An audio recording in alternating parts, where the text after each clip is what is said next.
çeşitli düşüncelerimizi topluma anlatmak için bir faaliyete geçtik. Siz anlaşmaya hareketi yaptınız.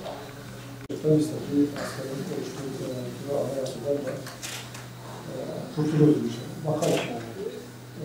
Düşüncelerimizi izah edeceğiz. İnşallah aktaracağız. Yani bir bakışın bu ülkede herkesin kendini içinde bulduğu bir anayasaya bulduğu.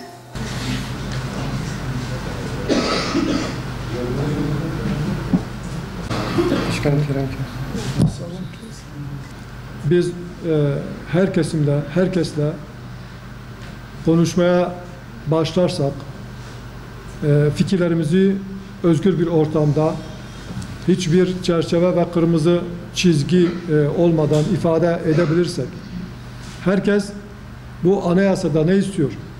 Temel insan hakları ve özgürlükler konusunda nasıl bir anayasa istiyor? Nasıl bir yaşam istiyor? Bunu rahatlıkla ortaya koyup kendini ifade edebilirse, ben herkesin kabul edebileceği bir anayasanın yapılabileceğine inanıyorum. Bu çok uzak değildir. Yeter ki biz tabular oluşturmayalım. Herkes kendini ifade edebilsin. Herkes ne istediğini rahatlıkla dile getirsin her platformda. Mecliste yapılan çalışmalara rehberlik edecek, belki onlara ikazda bulunacak düşüncelerin, olmazsa olmazların ifade edilmesi açısından bu görüşmelerin çok ehemmiyeti var. Bundan sonra da inşallah daha geniş platformlarda bu anayasalarda nelerin olması gerektiğini, nelerin olmaması gerektiği konusunda vatandaşların uzun yıllardan beri çektiği sıkıntıları bertaraf etmek için düşüncelerimizi dile getireceğiz. İnşallah bu hayırlara vesile olur ve yeni bir anayasanın da oluşmasının zeminini oluşturur. Vek Başkanı me kerem kir ji bo guhartina anayasa nû ew hinek xebat kar û xebatê nû dikin digel siyasî partiyan digerin ev anayasa nû bi hev re şekrek bêdan û van siyasî partiyana jî piştgirî bidin wan.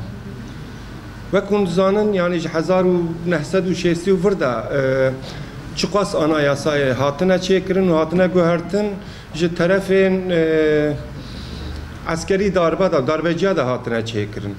Yani ev anayasayê guhertin bi min ne tiştekî pir zêde girîng e. Lazim e ew tiştên anayasayên tên guhertin tu girêdayî wan anayasana bimîne.